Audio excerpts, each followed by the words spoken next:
장마가 무엇인지를 오래간만에 보는 것 같습니다.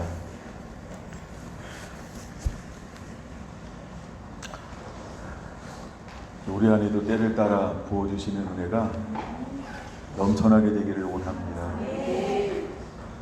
말씀을 함께 하겠습니다. 말라기 3장 5절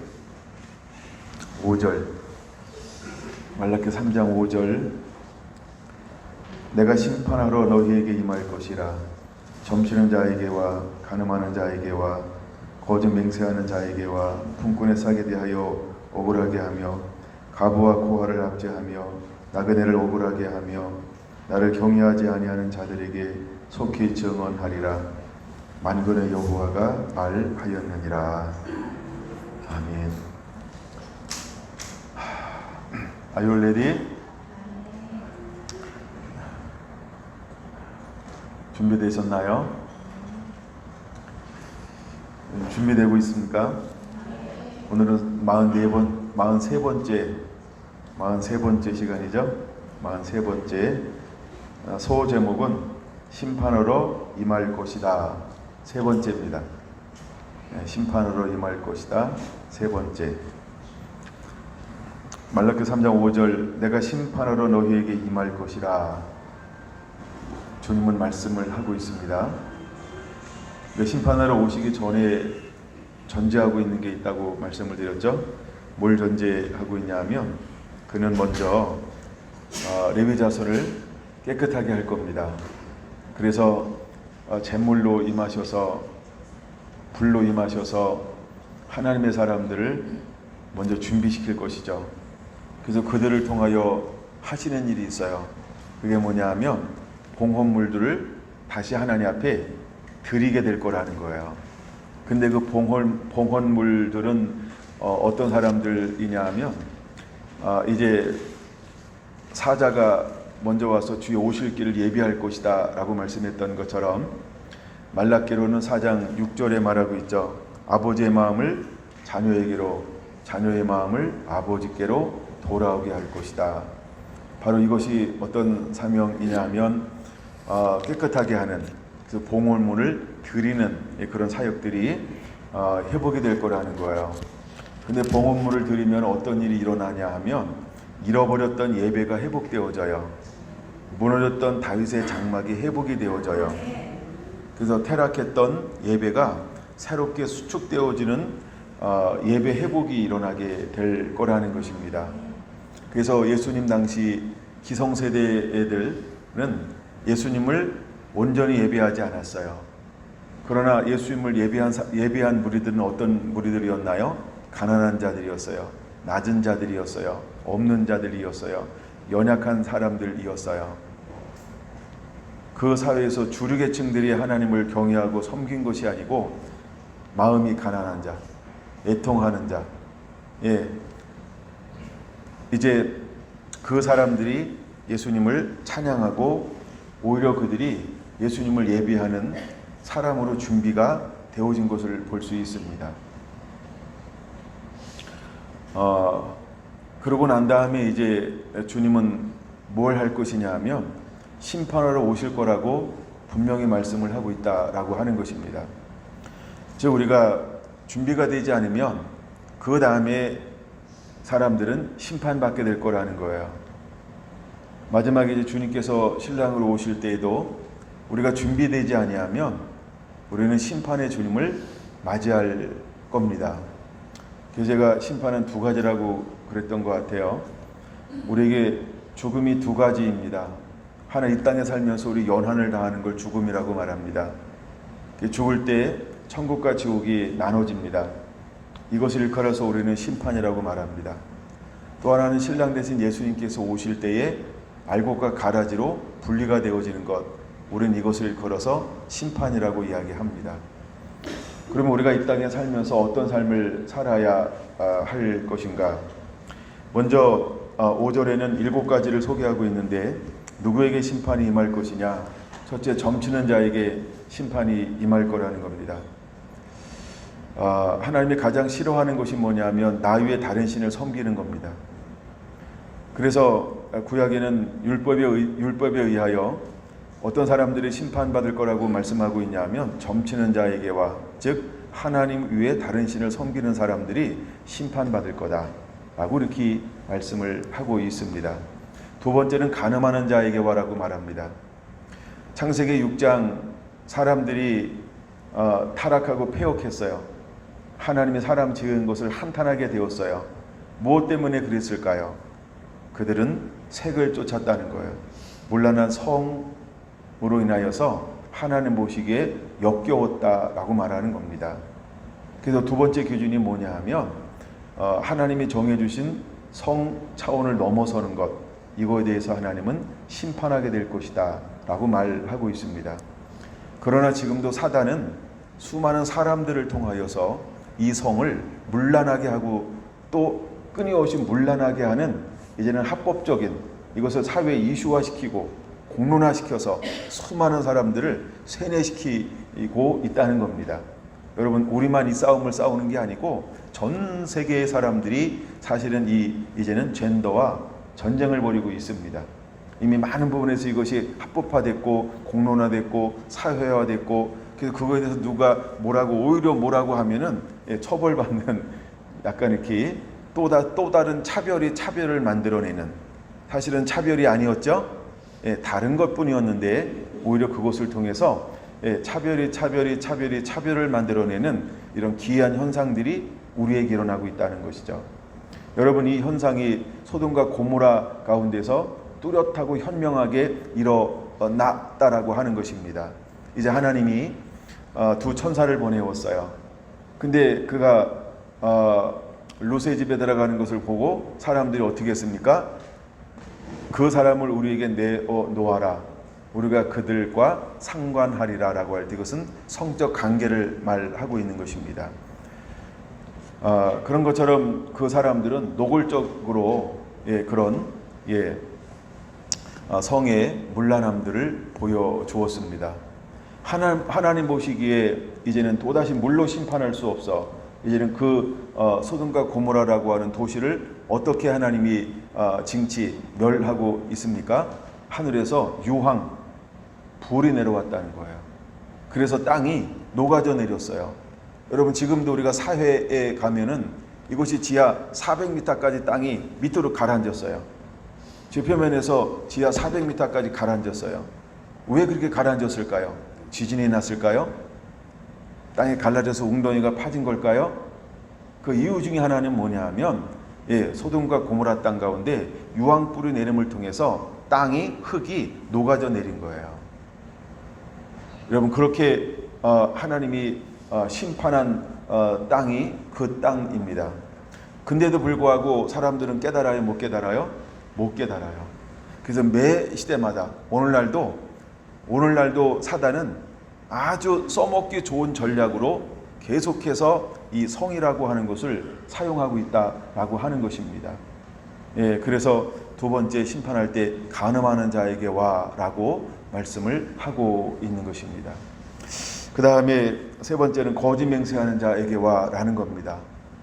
여러분, 우리는 이 말이 어떨지 모르지만 정치하는 사람들은 보통 우리가 대놓고 거짓말쟁이라고 이야기하죠. 제가 어릴 때는 그런가 보다 했어요. 그러나 나이가 들면 들수록 왜 정치하는 사람들은 정말 지도자들 아닙니까?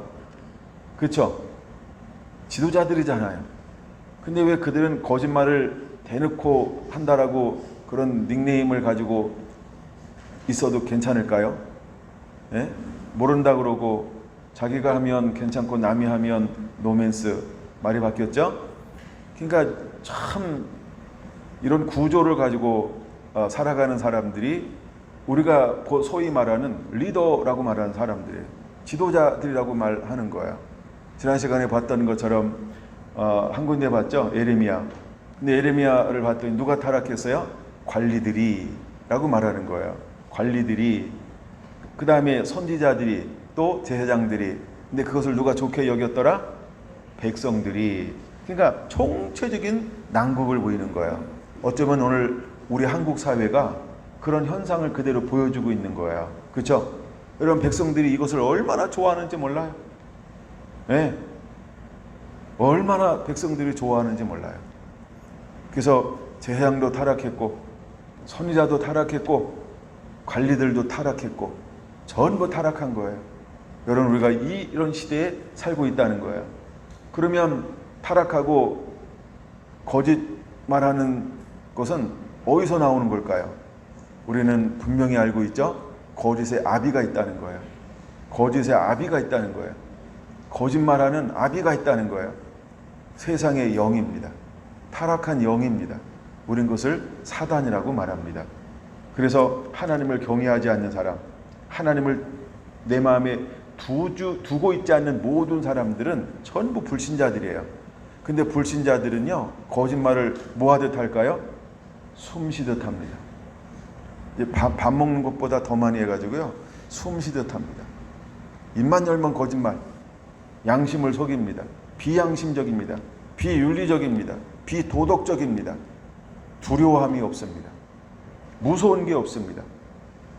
무서운 게 없어요. 예, 우리가 거짓말하면은 이런 말 썼잖아요. 어떻게 손바닥 이렇게 하냐 이러잖아요, 그렇죠? 이 사람들이 이제 뭐 개발바닥, 소발바닥인지 하여간 막 발바닥이 없는 것 같아요. 손바닥도 없는 것 같고, 하여간 우리는 그런 사회 구조 속에서 살아갑니다. 그건 우리만 그럴까요? 한국만 그럴까요? 아닙니다.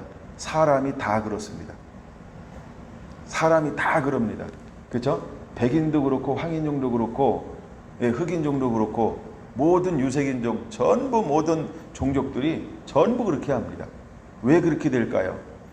우리 안에 진리가 없으면 사단의 밥입니다. 우리 안에 하나님의 은혜가 임하지 아니하면 우리는 거짓말하는 것이 그렇게 어렵지 않아요. 양심을 속이는 거 어렵지 않아요. 여러분, 양심을 속이는데 몇 가지 원인이 있을 수 있어요. 대표적인 것이 욕심이라는 거예요.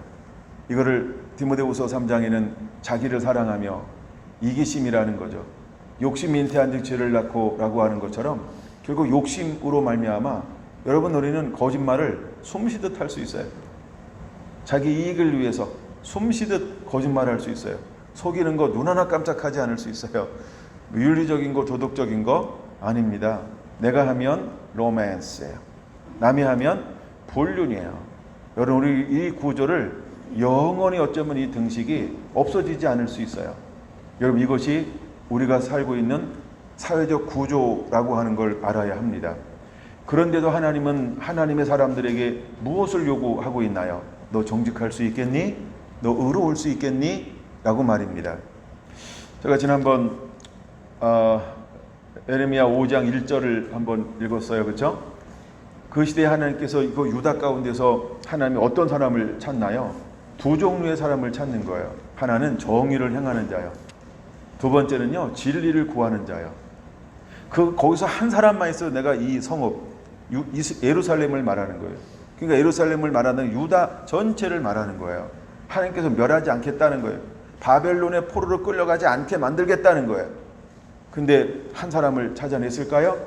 그 한 사람을 에레미야는 찾아내지 못했다라고 하는 것입니다. 그럼 여러분, 하나님이 오늘도 어디에 소망을 두고 있을까요? 하나님의 소망은 어디에 있을까요? 믿음, 소망, 사랑, 이 세 가지는 항상 있을 것인데 그 중에 제일은 사랑이니라. 믿음, 소망, 사랑은 영원히 있을 것인데 그 중에 제일은 사랑이라고 했어요. 여러분, 하나님은 어떤 사람을 찾을까요? 보통 우리가 하나님이 찾는다라고 할 때 요한복음 4장에 말하고 있는 것처럼 하나님은 신령과 진정으로 예배하는 자를 찾나니 곧이라고 말하고 있어요. 하나님은 그렇게 예배하는 자를 하나님은 찾으세요. 하나님은 어떤 사람들을 눈여겨보는 거예요? 하나님의 마음을 기쁘게 하는 사람은 어떤 사람일까요? 정의를 행하는 사람이요. 진리를 구하는 사람이요. 늘 진리 가운데 목말라하고 진리를 먹음으로 이것을 먹고 내 삶에 되어서 하나님의 영광을 드러내는 정의를 행하는 사람, 하나님은 이 사람을 찾고 있다라고 하는 거예요. 근데 아모스에 말하고 있는 것처럼 정말로 수많은 사람들이 그 시대에 진리를 찾는 거예요. 말씀을 찾는 거예요. 근데 먹을 수 있는 말씀이 없어요. 왜요? 제사장도 타락했어요. 율법을 가르친 자도 타락했어요. 그 다음에 선지자들도 타락했어요. 그 다음에 고관들도 타락했어요. 그 다음에 백성들도 타락했다. 이 말은 뭐예요? 모두 타락했다는 거예요. 아빠도 타락하고 엄마도 타락하고 할아버지도 타락하고 스승도 타락하고 전부 타락했다는 거예요. 그래서 마지막 때 일어나는 현상이 뭐냐 하면 진리를 듣지 못한 기갈의 현상이 일어난다는 거예요. 그럼 여러분, 오늘 우리가 Are you ready? 무엇으로 준비가 되어져야 할까요? 진리로 무장해야 합니다. 진리가 전부인 것입니다. 여러분, 예수님이 나는 길이요 진리요 생명이라고 했습니다. 여러분, 진리가 뭘까요? 진리가 뭘까요? 예수 그리스도입니다. 그냥 진리가 무엇인가를 여러분 찾기 위해서 요한복음 1장만 읽어도 답을 얻을 수 있을 거예요. 예수님 자신이 진리입니다. 예수님 자신이 진리입니다. 할렐루야. 그래서 오늘 우리가 무엇으로 무장하고 있어야 될까? 다른 거 없어요. 여러분, 예수님을 떠나고 말씀을 떠나고 신앙을 떠나면요, 다 거짓말쟁입니다. 다 겉모술수예요. 그러니까 모양은 있을지 모르지만 능력이 없어요. 겉하고 속하고 다 다르다 이 말이에요. 겉과 속이 달라요. 겉과 속이 달라요. 뭐 다 수박입니까? 통통통하게. 예? 뜯겨보면 알까요? 다 달라요. 그래서 우리가 진리대로 살지 아니하면 전부 가짜입니다. 전부 가짜예요. 전부 가짜예요. 여러분,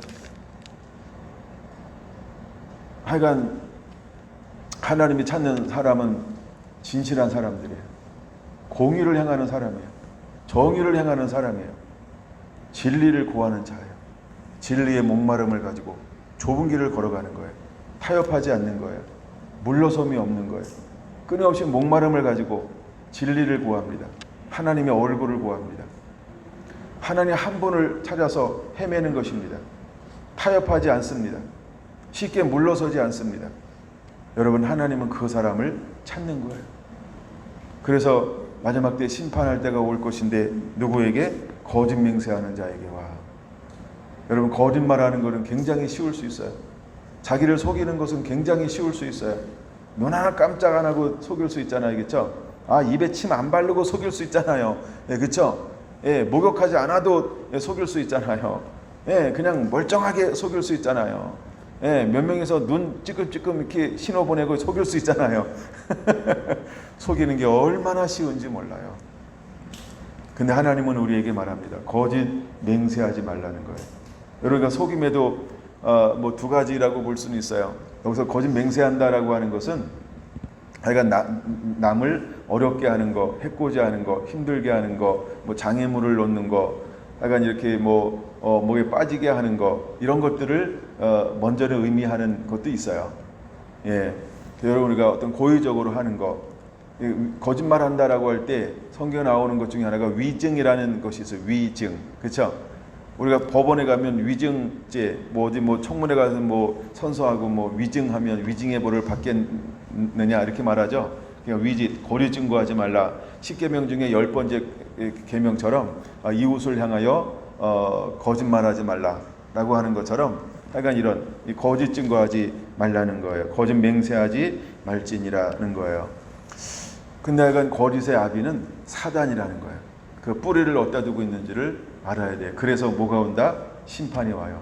근데 오늘 우리가 이제 아이들을 키우면서 저희 아이들이 다 커가지고 이제 잊어버렸는데 지금 생각나네요.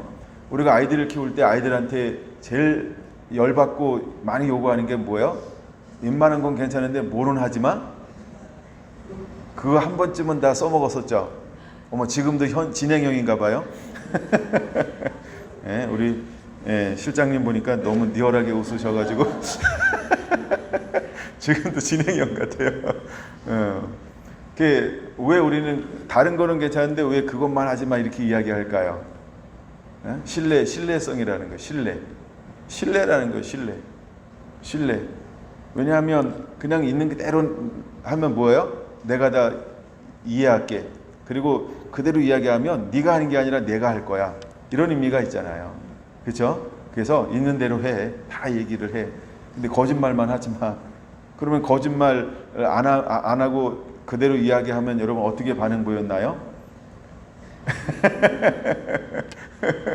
예, 그래서 거짓말 하게 될지도 몰라요. 예. 그날간 주님은 수고하고 무거운 짐진 자들한테 내게로 오라. 죄를 가지고 오면요, 주님은요, 우리를 전혀 우리처럼 반응하지 않고 다르게 반응하시는 분이에요. 그렇죠? 나는 마음이 온유하고 겸손하니 내 멍에를 베고 내게 배우라. 그는 달라요. 예수님은 달라요. 예. 그래서 주님은 모든 사람들을 불러요. 예. 예. 세상에 수고하고 짐진 자들을 다 오라고 부르는 거예요. 예. 왜? 그리고 네가 짊어지지 말고 그걸 나한테 맡겨라. 그럼 내가 너에게 맡기는 것은 쉽고 가볍다는 거예요. 그는 마음이 온유하고 겸손하기 때문에 그런 거예요. 그래서 온유라고 하는 게 뭘까요? 여러분, 우리가 자녀들을 대할 때 온유함이 필요해요. 그렇죠? 온유함이 필요한 거예요. 온유함이. 마치 방관하고 방종하고 그냥 버릇없고 예의 없고 뭐 있는 대로 가지고 네가 하고 싶은 대로 하고 그렇게 냅두는 것처럼 보여도 좀 그 길을 그렇게 걸어가 줘야 돼요. 그게 온유함이라는 거예요. 근데 우리는 내가 가지고 있는 틀 안에서 행동해야 돼 이런 걸 막 강요하잖아요. 그렇죠? 예, 보이지 않게 계속 내가 가지고 있는 프레임들이 있는데 그거에 자꾸 집어넣으려고 하잖아요. 그렇죠? 근데 그렇게 하면 자녀들이 들어가나요? 예, 발 뺐다가 아이씨 세상에 믿을 놈 없네 이래가지고 발 뺍니다. 마치 목욕탕 가가지고 야 시원해 이런데 뜨거운 물인 것처럼 발을 뺄지 몰라요. 그러니까 부모가 가지고 있는 프레임하고 자녀들이 가지고 있는 프레임과 생각이 다르다는 거예요. 그래서 하나님은 예수님은 우리에게 뭐라고 말을 해요? 나는 마음이 온유하고 할 때 그분은 온유하시다는 거예요. 그리고 온유함이 승한 사람이라고 할 때 대표적인 사람이 모세였잖아요. 그러니까 모세에게 수많은 사람들이 뭘 가져와요? 문제를 가지고 오는 거예요. 문제를. 그 문제를 가지고 왔을 때 모세가 다시 제 문제 내는 거 봤어요? 그렇죠?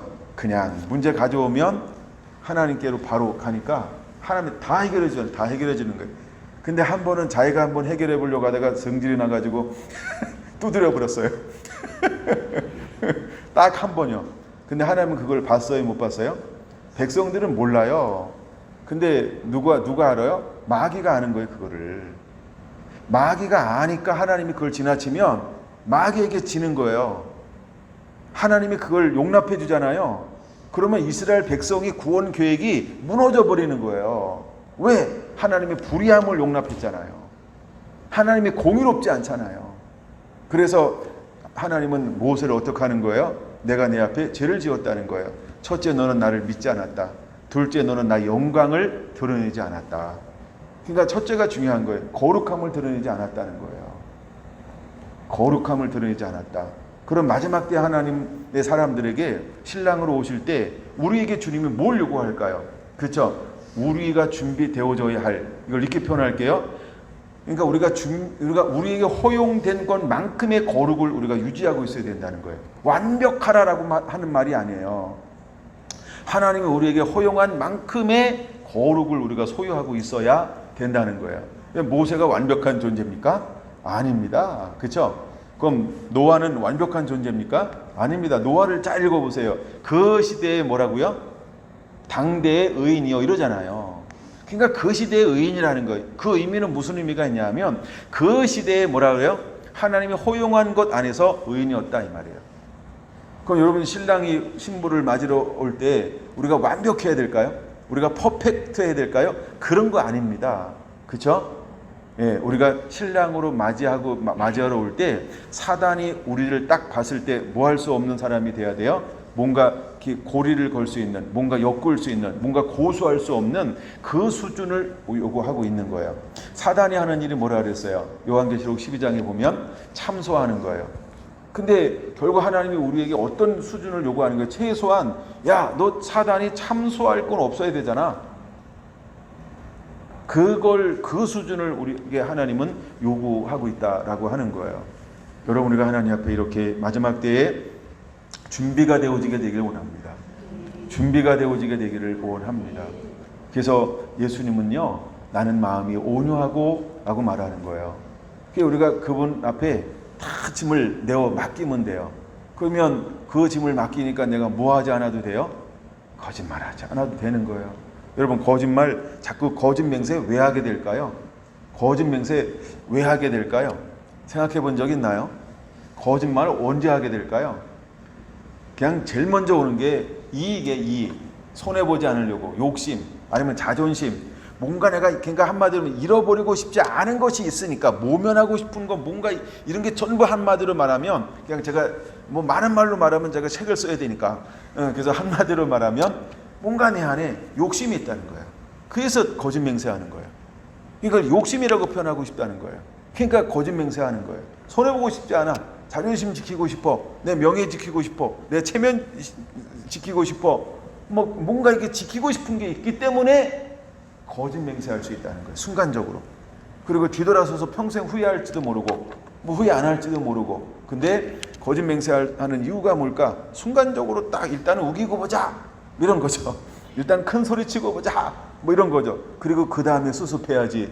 뭐 하여간 뭐 이런 것들이 있기 때문에 그런 거예요. 그래서 그 디모데후서 3장 2절에는 마지막 때 일어나는 현상이 뭐냐면 자기를 사랑하고 해요. 자기를 사랑하고. 여러분, 제자와 사도의 차이점 중에 하나가 뭔지 아십니까? 제가 지난번 어느 분하고 통화하다가 그런 걸 물어봐가지고 그 물음에 뭐라고 대답할까라고 하다가 하나님이 제 머릿속에 준 것이 있었어요. 그게 뭐냐면 그냥 간단합니다. 예수님의 제자들을 부를 때 제자들에게 요구한 게 몇 가지를 요구했을까요? 이걸 한 가지로 한번 바라봅시다. 한 가지가 뭐였을까요? 나를 따르라. 팔로우미 할 때 조건이 몇 가지였을까요? 한 가지 아닌가요? 다 버리고. 그냥 버리고요, 버리고. 그러니까 제자들이 할 것은요, 뭘 하는 게 아니에요. 그냥 버리고 날 쫓아오기만 하면 돼, 이거예요. 그럼 버리고 쫓아왔는데 그들이 뭐 인격이 성숙됐습니까? 도덕적이었습니까? 윤리적이었습니까? 아니면 뭐 많이 배운 사람입니까? 많이 가진 사람입니까? 성숙한 사람입니까? 아니면 기운이 셌습니까? 좀 지혜로웠나요? 아무것도 없었어요. 여전히 뭐예요? 미성숙 투정, 미성숙. 어떻게 예수님은 저를 오합지졸을 데리고 다니냐 할 정도로 우리가 사복음서를 읽어보면 제자들의 허점들이 너무나 많다는 거예요. 근데 예수님은 한 번도 그거에 대해서 뭐라고 하지 않았다? 야단하지 않았다는 거예요. 그게 문제가 되지 않았다는 거예요. 누구의 제자인데? 예수님의 제자인데. 예수님과 함께하는 사람인데 예수님은 그들에게 윤리를 요구하지 않았어요. 도덕을 요구하지 않았어요. 그들이 뭐 온전한 걸 요구하지 않았어요. 그들에게 성숙을 요구하지 않았어요. 그렇죠? 그냥 함께 있는 거 하나 요구했어요. 함께 있는 거. 그럼에도 불구하고 함께 있는 걸 딱 요구했다는 거예요. 그렇죠? 그리고 그들을 부를 때 요구한 게 뭐예요? 버리고 쫓아. 버리고 쫓아. 아비도 버리고 어미도 버리고 직업도 버리고 하여간 모든 것 날 따르는 데 있는 건 다 버리고 쫓아. 하나 딱 요구했다라고 하는 거예요. 그래서 신앙 고백을 하고 났을 때 몇 가지를 요구하는가요? 2마디 하는 거 아닌가요? 예, 와이프를 사랑하라. 그거요. 자기를 부인하고 내 십자가를 지고 주를 쫓으라. 그거 딱 하나 요구하는 거 아닌가요? 신앙 고백을 했어요. 그 다음에 예수님께서 우리들에게 요구하는 게 뭘까요? 자기를 부인하고, 그쵸? 내 십자가를 지고 나를 쫓으라. 여러분들이 가정이 회복되어져야 합니다. 예, 좋은 거 아시죠? 자기 부인하고 십자가 지고 가야 되니까 가정이 회복되어져야 돼요. 주님이 다른 걸 요구하지 않아요. 그거 딱 하나 요구하고 있다는 거예요. 그런데 이제 이게 제자예요. 여러분, 제자는 마지막 결정적일 때 어떻게 했어요? 다 실패한 것처럼 보여요. 그렇죠? 이게 제자의 한계성이에요. 이게 제자의 한계성이에요. 그래서 사도가 되는 데는 뭐가 요구됐나요? 사도가 되는 데는 뭐가 요구가 됐나요? 딱 2가지가 요구되는 거예요. 진리의 말씀이 풀어져야 돼요. 진리가 풀어져야 돼요. 진리로 심령이 뜨거워져야 돼요. 그 다음에 진리로 뜨거워지잖아요. 그 다음에 진리로 뜨거워진 것만 가지고 안 돼요. 진리가 깨달아졌다. 그것만 가지고 안 돼요. 진리로 마음이 뜨거워졌다. 그것만 가지고 안 돼요. 그래서 부활하신 예수님께서 제자들에게 뭐라고 얘기한다고요? 위로부터 능력이 임하기 전까지는 이 성을 떠나지 말라는 거예요.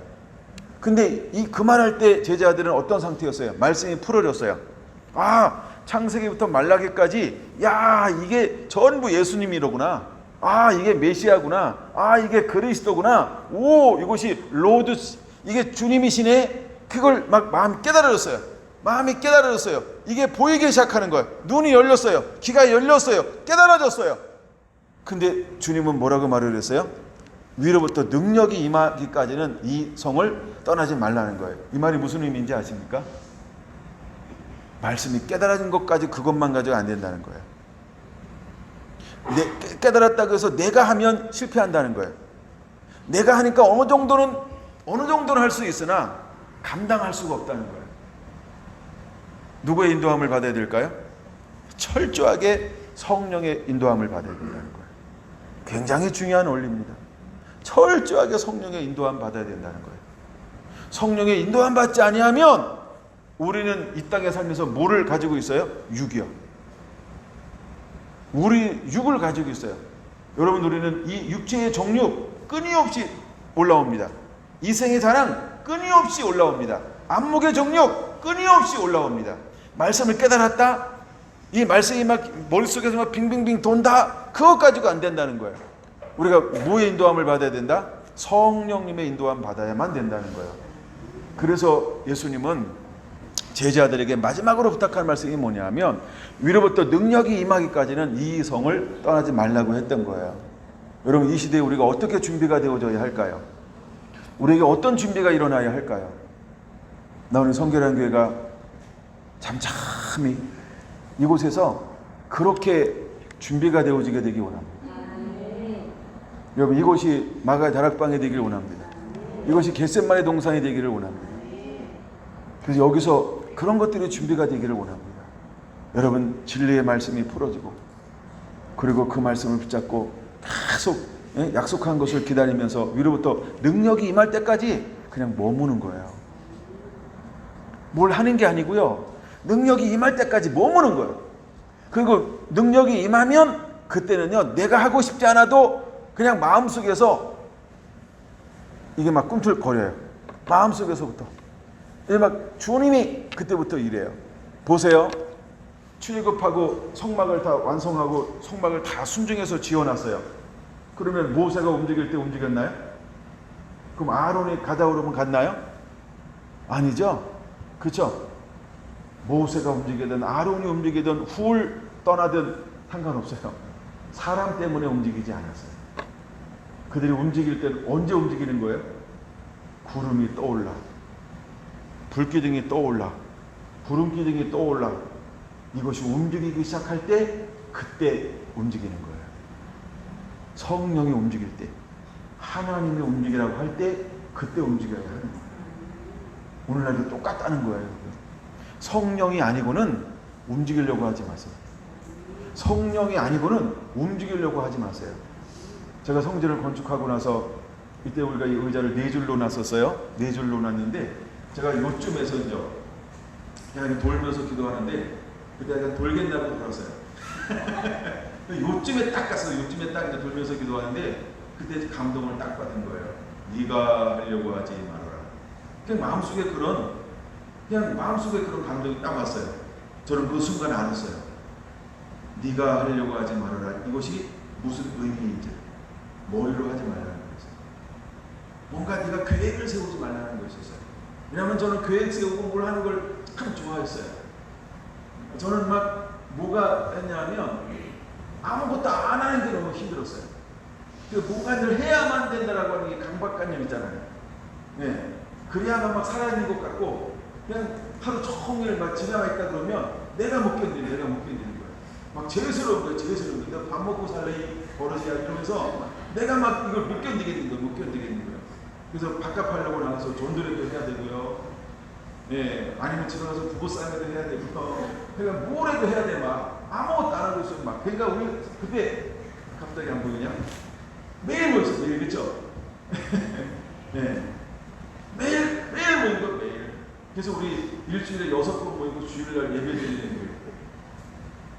막 그렇게 안 하면 이게 막 그랬었어요. 근데 난 그 의미가 뭔지를 그냥 네가 하려고 하지 말아라, 이 의미가 뭔지를 깨달았대요. 그래서 그때부터 제가 내려놓는 연습을 수없이 했어요. 내려놓는 연습을 수없이 하고 있는 거예요. 그래서 하여간 이게 이상하게 될지 모르지만 어쨌든 제가 지금도 연습하고 있는 거예요. 뭔가 하나님이 감동을 주면 그거 하자. 근데 내가 힘으로 하려고 하는 건 너무 힘들고 어렵게 진행이 돼요. 근데 감동을 주면서 그걸 할 때는요, 그냥 돼요. 그러니까 일이 뭐 잘 되고 못 되는 기준을 여러분 바꾸시기 바랍니다. 예? 우리가 이제 지난 시간에 지난주에 우리가 이제 이렇게 캠프를 했잖아요. 그 너무 좋았어요. 저는 그냥 행복하더라고요. 그 자체가 참 행복한 거예요. 예. 저는 이제 보여지는 거는 그러니까 밥 먹기 해서 내가 제일 행복했었어요. 예. 근데 그걸 통해서 하나님이 우리에게 뭔가 새로운 변화들을 그냥 이렇게 만들어 내실 거예요. 앞으로도 우리가 어떻게 움직일 것인가라고 할 때 우리가 머리로 계획하지 않았으면 좋겠어요. 머리로 계획하지 않고 그냥 하나님이 하라고 감동 줬다 그러면 그때 여러분들이 그냥 순종하면 돼요. 근데 두 가지에 제가 일하는 스타일이 두 가지예요. 뭔가 우리가 하자 그랬잖아요. 근데 목사님은 감동을 받았는지 모르지만 나는 감동이 없는데요. 그러잖아요. 그러면 하지 마. 그냥 목사님이 감동받았다 그러면 하고 싶은 사람만 하세요. 아멘. 아멘 좀 해주세요. 아멘. 왜 100% 다 해서 일이 되냐? 아니에요. 이건 우리가 하는 게 아니에요. 우리는 순종하는 거예요. 그 다음에 나는 감동이 없으니까 이번에 순종하지 않을래요. 그래도 성결한 성도야. 이것이 이해가 돼야 돼요. 아멘. 예. 왜? 그럼 우리 감동 한 번만 받을까요? 살면서? 그렇죠. 두 번도 받고 세 번도 받고 네 번도 받고 이럴 거 아니에요. 그렇죠? 예. 근데 이제 두 번째 감동 받았는데 그때는 지난번에 했던 사람 중에 30%가 난 감동 없는데, 그리고 또 지난번에 안 했던 사람 중에 한 명이 나 이번 해야지. 마음이 너무 마음이 벌렁벌렁거리는데 그럼 하세요. 그럼 이제 30% 쉬고 벌렁벌렁 한 명도 합세하고 이래도 일은 다 돼요. 일이 왜 되는지 알아요? 하나님이 은혜 주시니까 되는 거예요. 나는 우리 교회가 그런 교회가 됐으면 좋겠어요. 언제든지 100%가 돼야 된다, 모두가 해야 된다, 그거는 우리 교회 아니야. 그건 다른 교회. 우리 교회는 그렇게 움직이면 일을 못해요. 마지막 때 하나님이 쓰시는 교회는 어떤 교회냐면 유기적으로 막 쓰임받아요. 유기적으로. 예? 오른팔이 일하고 있다고 왼팔로 일해야 됩니까? 아니죠? 이게 왼팔이네. 왼팔이 일하고 있을 때 오른팔은 좀 쉬어도 괜찮아. 그렇죠? 이게 둘 다 막 하다가 아유 힘들어. 근데 뭐 딱 날라와. 그거 어떻게 머리로 받을 거예요? 그러니까 모두가 다 일해야 된다 생각하지 않았으면 좋겠어요. 이것이 굉장히 중요한 걸 단순하게 설명하는 거예요. 하나님의 일은 그냥 그때 자원함으로 하는 거예요. 그래서 우리 교회는 일하다가 시험 들면 그 사람이 뭐라고, 나쁜 표현 좀 하고 싶은데 세게 뭐라고 표현해야 될까요? 나쁜 사람들이 없어서 말을 못할 것 같다. 내가 나쁜 사람이 해야 되는데 그거 바보예요. 일하다가 시험 들잖아요. 그거 바보예요. 나는 우리 교회가 일하다가 시험 드는 걸, 이건 내 목회 철학이 없어요. 내 고주에 그런 거 없어요. 저 내 고주를 올려놨던데 여러분 날 딱 보면 뭐가 보이는지 다 생각했죠 벌써. 섹스 이럴지 몰라. 여자들은 뭐가 보이지? 여자들 뭐가 있죠? 가장 많은 게? 여자들은 뭐가 많아요? 네. 그 강사님 했던 거. 난 여자가 아니어서 잊어버렸어요. 남자 것만 기억하고 있어가지고. 약속? 여자들은 약속이래요. 난 쇼핑인 줄 알았어. 네, 그런 것처럼 하여간제 내 구조에는 그런 게 없어요. 네, 다 해야 된다 뭐 이런 거 없어요. 그냥 그때 하나님의 은혜로 자원한 사람들이 함께 갔을 때 보세요. 하나가 몇 명을 도망쳐요? 그냥 몰라도 그냥 어쨌든 뭔가 와리까리 하죠. 그럼 2명이 몇 명을 도망칠 수 있어요. 그럼 됐지. 그쵸? 그럼 우리 한 20명, 30명 막 이렇게 나오면 몇 명을 도망치게 할까요? 전 지구야 물러가라 이럴지 몰라. 그러니까 우리가 하는 산술 방법으로 하나님 역사하지 않아요. 하나님이 일하는 거는 한 명이 중요한 것도 아니고 두 명이 중요하고 세 명이 중요한 거, 그런 개념이 아니라는 거예요. 우리에게 한 명이 소중하지만 하나님께는 그렇지 않아요. 하나님은 그냥 공의를 구하고 진리를 찾는 그 한 사람, 뭔가 깨끗하게 된 그 레위인, 그 한 사람만 있어도 하나님은 일하신다는 거예요. 그게 레위기래. 에레미야 5장 1절이에요. 한 사람만 있어도 하나님이 이 예루살렘, 이 유다를 바벨론에 멸망 안 시키겠다는 거예요. 그게 하나님의 놀라운 계획이라는 거예요. 믿습니까? 믿습니까? 그래서 저는 우리 성결한교회 안에 주신 비전이 있어요. 그게 어떤 비전이냐면 우리 한 분들이 그냥 그릇이 되어지는 거예요. 그릇. 그래서 어떤 그릇이냐면 정금 같은 하나님의 사람. 이게 제가 성령을 받고 나서 얼마 있지 않아서 하나님께서 제게 환상으로 준 거예요. 네. 하나님의 그런 우리에게 비전을 보여줬어요. 저는 20년 동안 이것을 잃어버린 적이 없어요.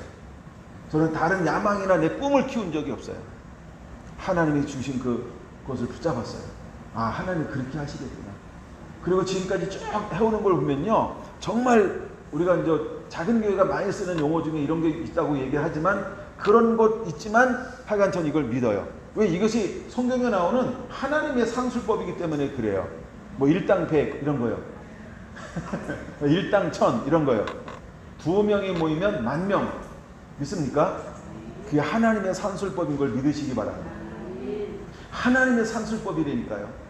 어떻게 하나가 근데 실제로 이제 그 2차 세계대전에 이건 제가 이제 D12, 디사이플, D12를 하다가 이제 그 예화를 하나 들어서 내가 머릿속에 집어넣는 건데, 독일에서 전쟁을 할 때 비행기 한 대가 쭉 날아가서 띠디디디디디 이렇게 두두두두 이렇게 쐈어요. 그랬더니 그냥 그렇게 24m인가?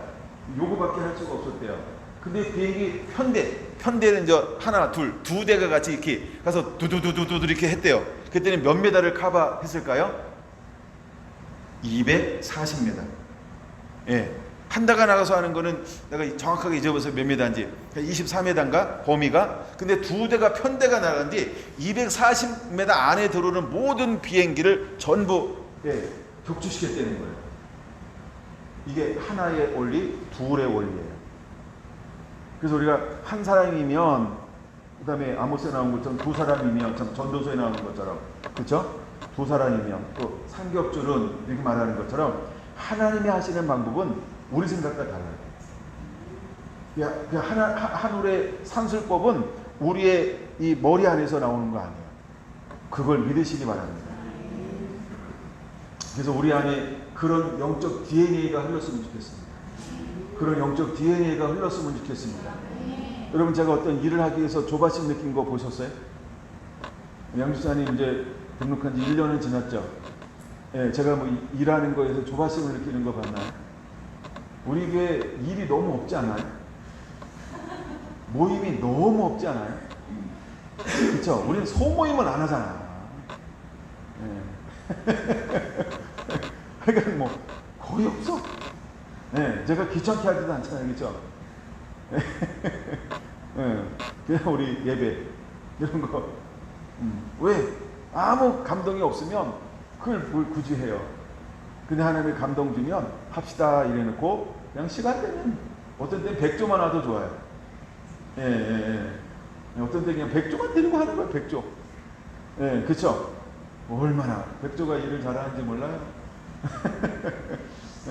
하여간 여러분들이 이 사고 속에 그냥 우리가 하나님이 말씀하시는 거 그거를 그대로 그려내자, 이런 사고만 있어도 하나님이 여러분들 한번 붙들리면 놀랍게 쓰임받게 될 걸 믿으시기 바랍니다. 그래서 이게 우리가 이제 말라기 보고 있잖아요. 3절에 보면 이렇게 말하잖아요. 레위 자손을 깨끗하게 하되 은같이 그들을 연단하니 그들이 공의로운 제물을 나 여호와께 바칠 것이라. 그때 유다와 예루살렘의 봉헌물이 옛날과 고대와 같이 나 여호와께 기쁨이 될 것이다 라고 말하고 있어요. 그 하는 손에 붙들려서 들려지는 그 사람에서 담아내는 것들을 뭘 담아내게 될까요? 우리가 내가 담아낼 때는요, 아무거나 막 담아내. 아무거나. 근데 하나님에 의해서 우리가 움직일 때는요, 하나님이 원하시는 것들을 담아내기 시작합니다. 이게 이제 마태복음에 이런 비유가 있어요. 오늘 지금 삼천포로 자꾸 계속 빠지는 거예요. 근데 주인이 이제 잔치를 벌렸어요. 그리고 사람들을 막 초대했어요. 근데 먼저 초대받은 사람들은 뭐라고 이야기하나요? 다 이유가 있어요. 핑계거리가 있어요. 뭐든 되는 거야. 세상에 이런 일. 잔치 해놓고 손님이 없어도 되겠어요? 그냥 가족끼리 한다 이랬으면 괜찮은데 이미 소문 냈잖아요. 근데 다 하면 되는 거야. 이 잡놈들. 그래서 이 사람들은 뭐예요? 준비되지 않은 사람.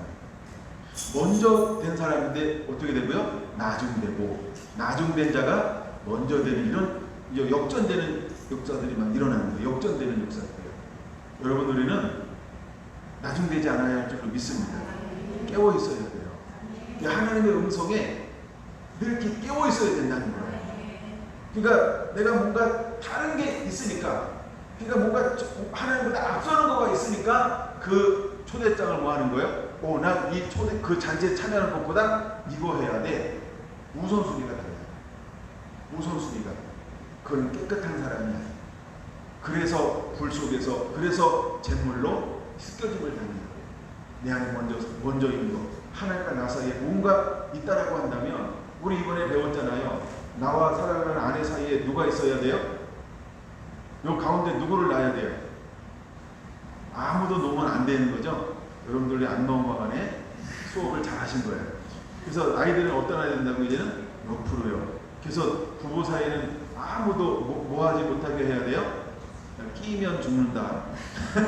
여기 끼지 못하게 하는 거예요. 네, 부부 사이에. 그래서 부부는 몇 촌이라고 그래요? 네, 모촌. 방촌도 있던데 여기 백군 가니까 방촌에서 사시나요? 네.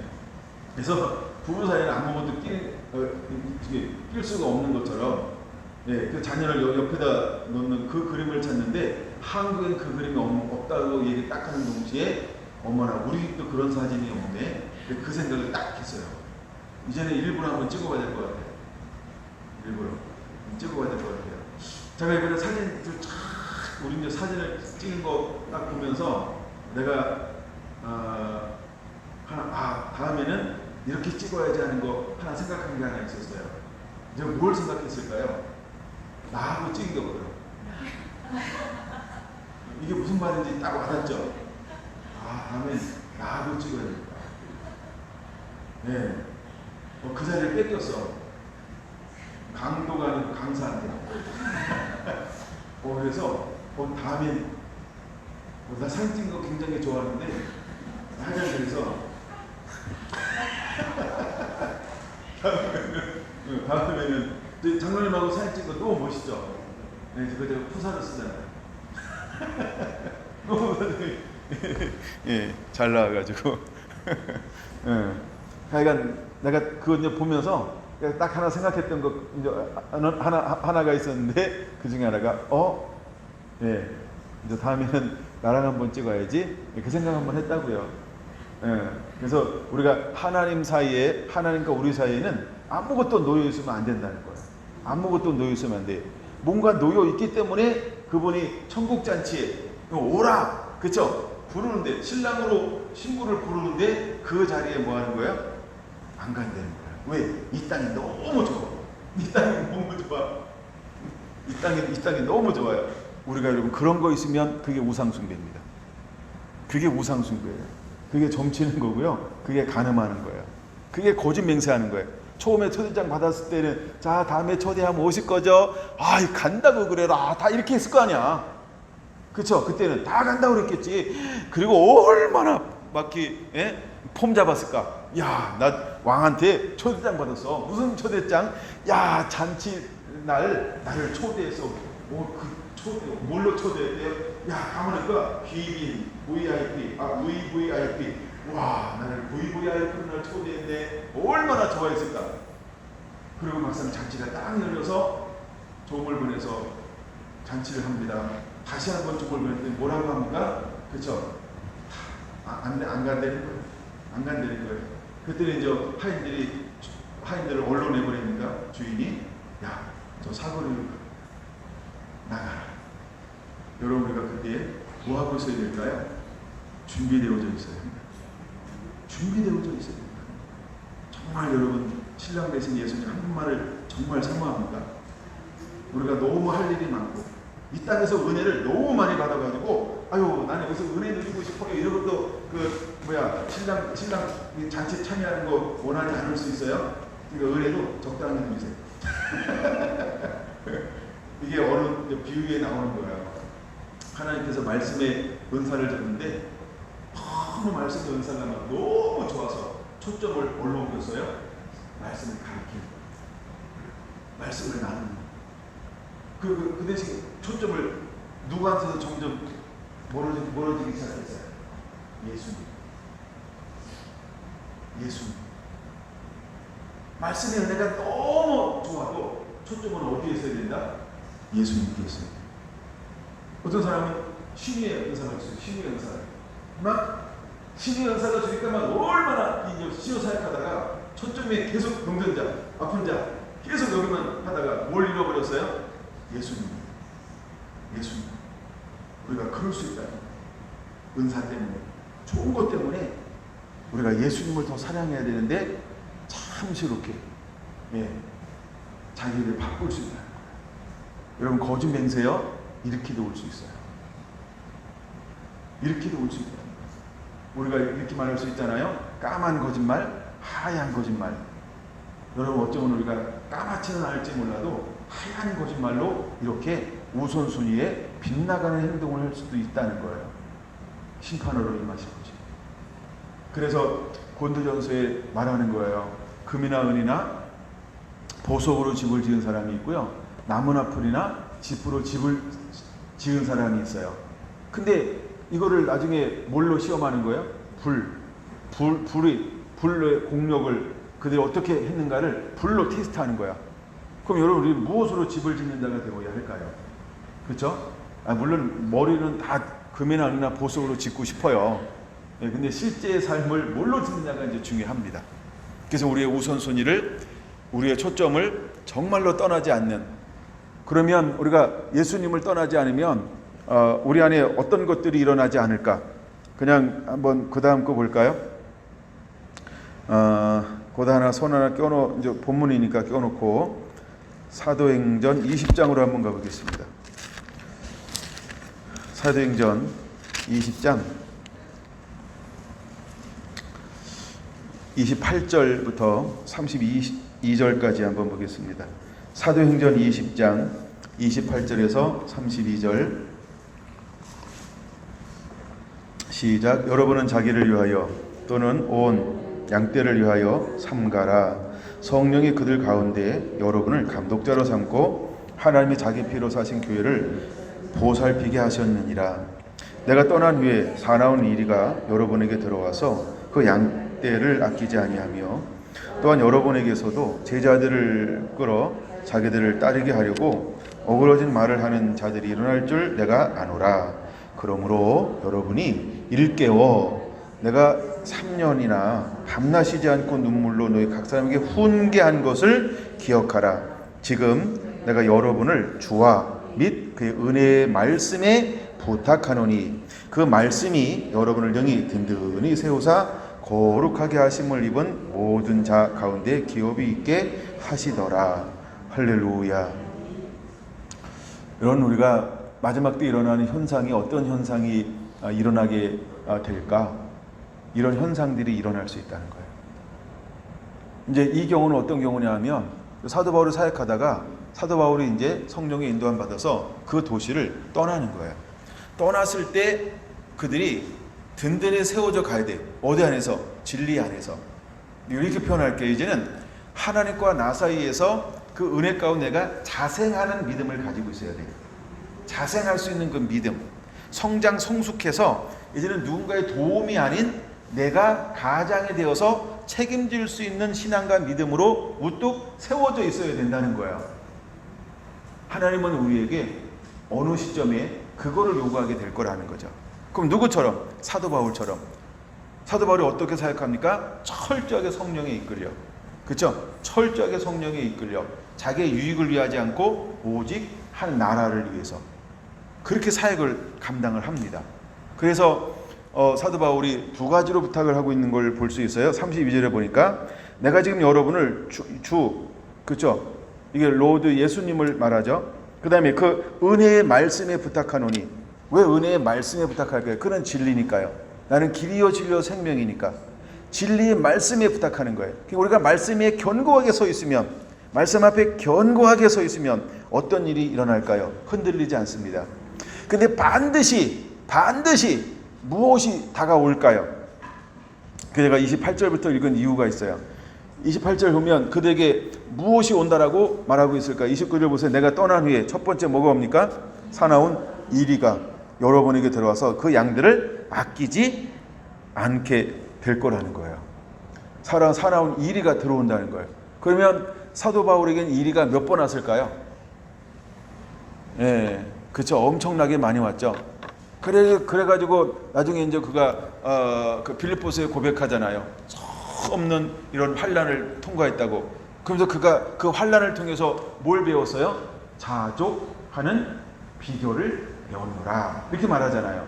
배웠다는 거예요.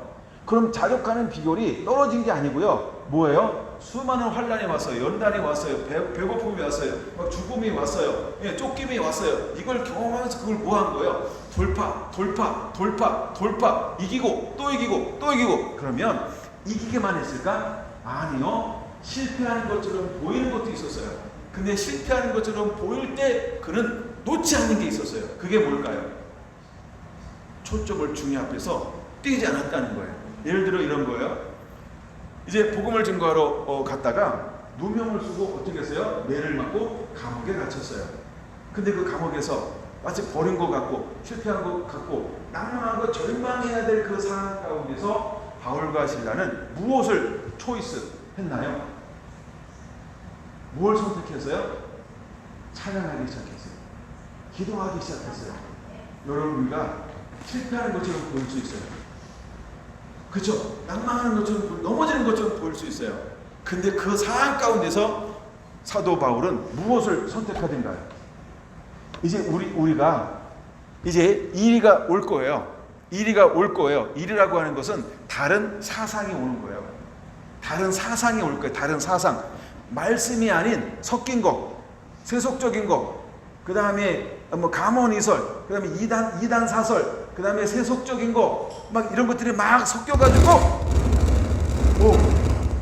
네, 그렇죠. 엄청 섞였네 소리가. 네, 아주 막 적절하게 무대 막 음악을 깔아주기도 하고 막 사운드를, 네, 무대음을 막 깔아주고 그래요. 이런 것처럼요, 엄청 섞일 거예요. 엄청 섞일 거예요. 근데 누구는 섞이지 않았어요? 사도 바울은. 왜 사도 바울이 섞이지 않았을까요? 그럴 때마다 사도 바울이 초이스했어요. 선택을 했어요. 뭘 선택했을까요? 주님이 기뻐하는 거예요. 주님이 기뻐하는 거예요. 주님이 기뻐하는 거예요. 주님이 기뻐하는 거예요. 여러분 이것이 여러분도 준비되어져 있어야 할 줄 믿습니다. 그 다음에 첫 번째 이리가 와요. 두 번째는 뭐가 온다 그랬어요? 30절이요. 또 여러분 중에서도 제자들을 끌어 자기를 따르게 하려고 어그러진 말하는 사람들이 일어날 줄을 내가 아노라 라고 말하면서 둥둥 그러잖아요. 이런 사람들이 막 와서 어떤 세력, 어떤 단체 뭐 이런 거 뭐 WCC 뭐 이런 것처럼 뭐 NCC 뭐 이런 것처럼요.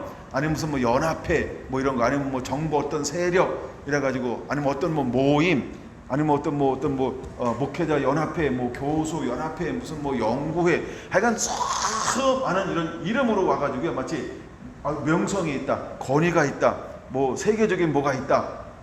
거룩하게 함을 입은 모든 자들 가운데서 우리가 그렇게 견고하게 서는 자가 되기를 원합니다. 할렐루야. 20절 사도행전 20장 보면 저는 24절을 꼭 보고 싶어요. 24절 한번 볼까요? 내가 달려갈 길과 주 예수께 받은 사명 곧 하나님의 은혜의 복음을 증거하는 일을 마치려 하면은 나의 생명을 조금도 귀한 것으로 여기지 아니하노라. 할렐루야. 사도 바울은 초점이 예수님께 있었어요. 그래서 그가 이제 어떤 소문을 들었어요? 또 그가 무엇을 알고 있었어요? 23절에 보니까 결박과 환난이 나를 기다린다는 것을 알았어요. 내가 가는 길에 뭐가 놓여 있어요? 환난이 있어요. 내가 결박당할 거예요. 알면서도 어떻게 해요? 그는 물러서지 않아요. 그렇죠? 여러분, 우리가 이렇게 준비가 되어져 있어야 합니다. 이것이 마지막 때에 거짓 맹세하지 않는 하나님의 사람들이 가는 길입니다. 여러분, 우리 안에 이런 믿음이 저변에 깔리게 되기를 예수님의 이름으로 축원을 드립니다. 오늘도 못 마치겠는데 중간에 원고에 없는 얘기를 많이 해가지고요. 근데 약간 굉장히 저는 좋은 것 같은데 천천히 하죠 뭐. 이 심판으로 임할 것이라 이 주제가 좋은가 봐요. 근데 제가 계속 이것을 묵상하고 있긴 합니다. 오늘도 이제 묵상하면서 이걸 또다시 어떻게 나눌 것인가 하면서 전에 했던 것도 들어보고 또다시 오늘은 이걸 어떻게 풀어가지? 남은 분량이 1시간 할 수 있나? 또 1시간 안 되는 거 아니야? 이러면서 1시간 안 되면 빨리 맞춰야지 뭐 이러고 사실은 올라왔어요. 근데 아직도 내 눈에 띄는 성경 구절이 6개나 더 있거든요. 근데 지금 그 중에 새로운 거 하나밖에 못했죠. 6개 중에 하나하고 5개 남았어요. 근데 이 하나하나가 다 귀한 건데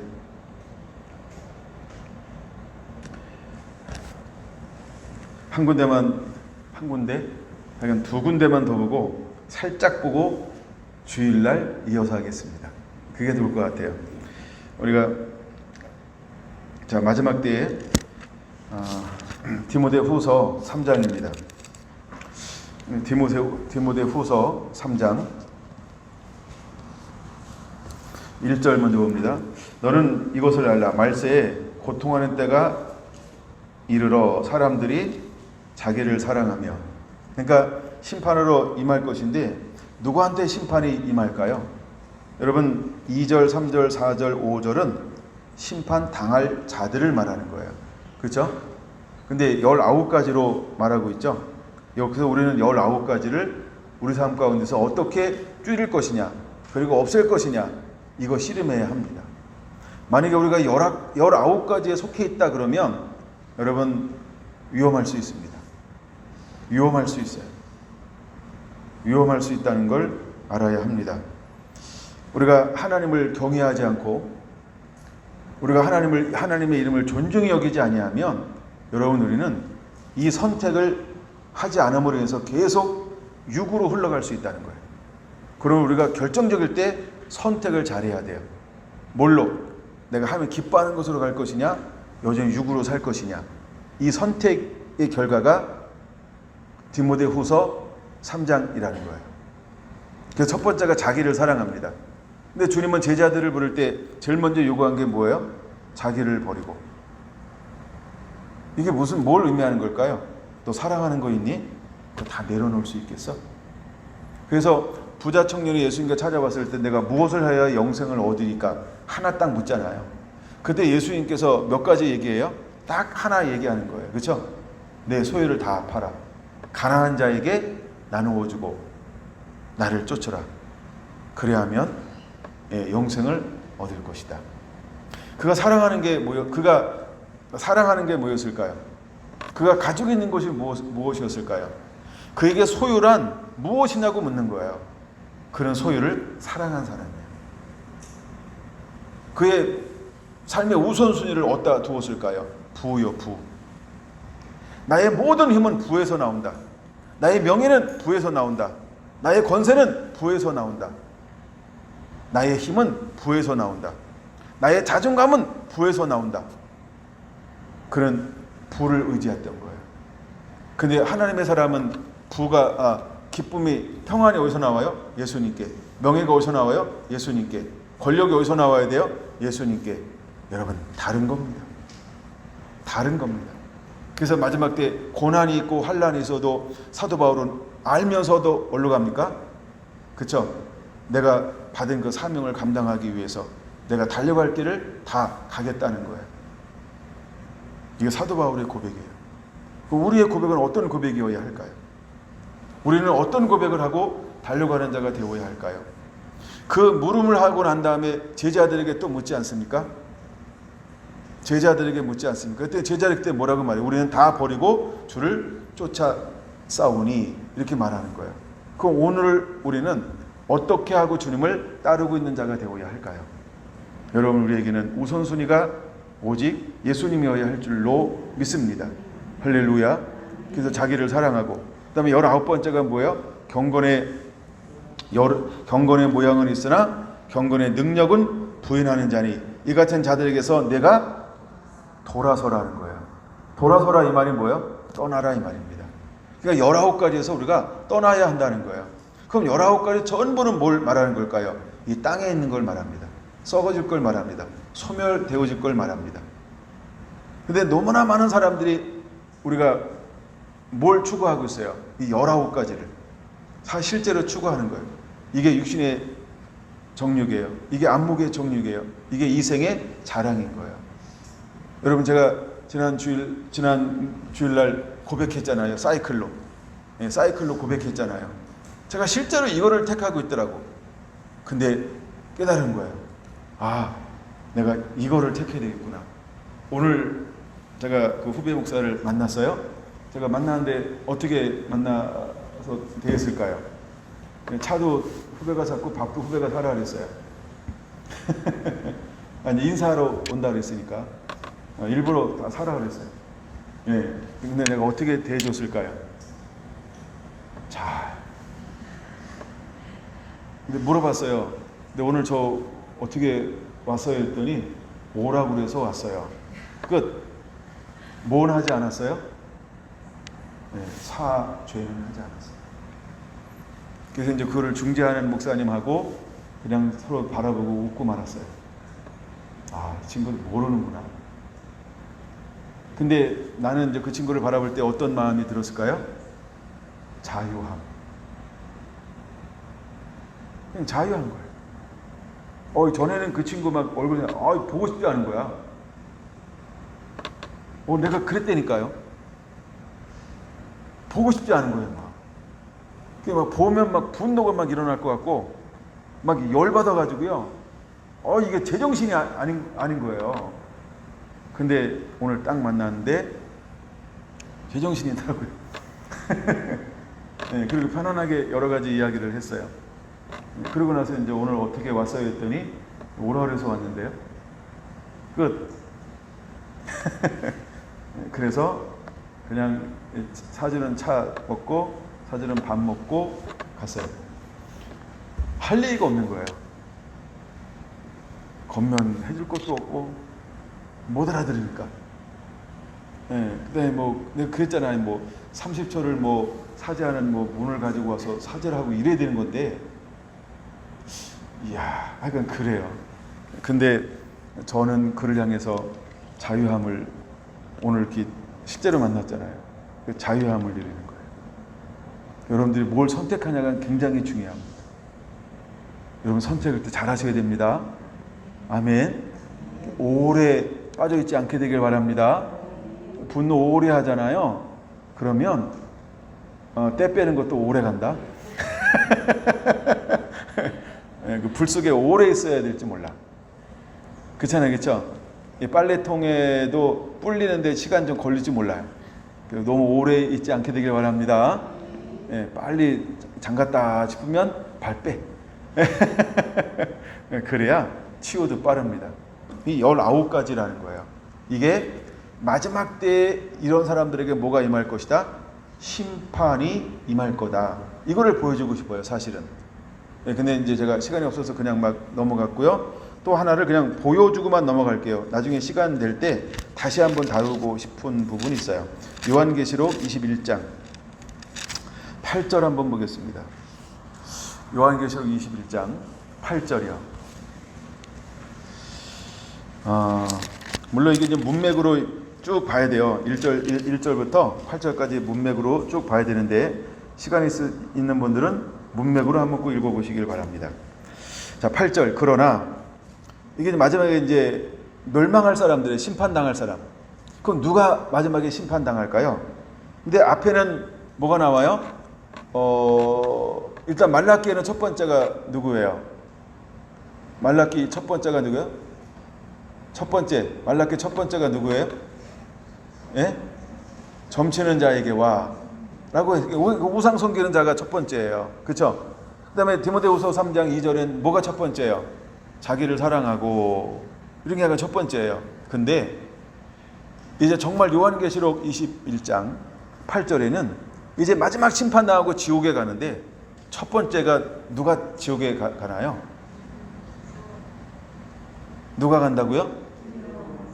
누가 두려워할까요, 그러면? 왜 두려워할까요? 왜 두려워요? 왜 두려워요? 모르면 두려울까요? 알면 두려울까요? 알면 두려워요? 모르면 두려워요? 아니까 두려운 거예요. 모르면 아무 생각 없습니다. 그럼 그 두려워하는 자라고 할 때 두려워하는 자는 누굴까요? 먼저 됐다가 나중된 자인데, 있다가 타락된 자인데, 그쵸? 경건의 모양은 있는데 능력이 없는 자인데, 심판이 어디서부터 임한다고요? 교회 안에. 그래서 제가 어디를 다루고 있는 거냐 하면, 그래서 이스라엘을 일부러 다룬 거예요. 그래서 이사야도 보고 에레미야도 보고, 먼저 된 자에게 심판이 임할 거예요. 교회 안에서 먼저 심판이 일어날 거예요. 그럼 두려워하는 자가 누구냐? 교회 안에 있는 사람들 말이에요. 명목상 그리스도인, 명목상 그리스도인, 주여 주 하는 자가 다 천국에 들어갈 것이 아니요 주여 주 하는 자요. 아버지의 뜻대로 행하지 아니하고 자기를 사랑하며 자긍하며 교만한 사람, 이기심에 가득한 사람, 완고하고 완악한 사람, 경건의 모양은 있는데 능력을 보이는 사람, 이 사람이 먼저 심판받을 거라는 거예요.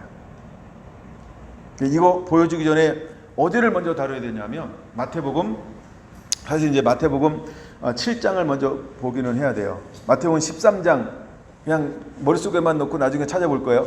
마태복음 13장에 보면 뭐가 나오냐면 가라지와 알곡 비유가 나와요.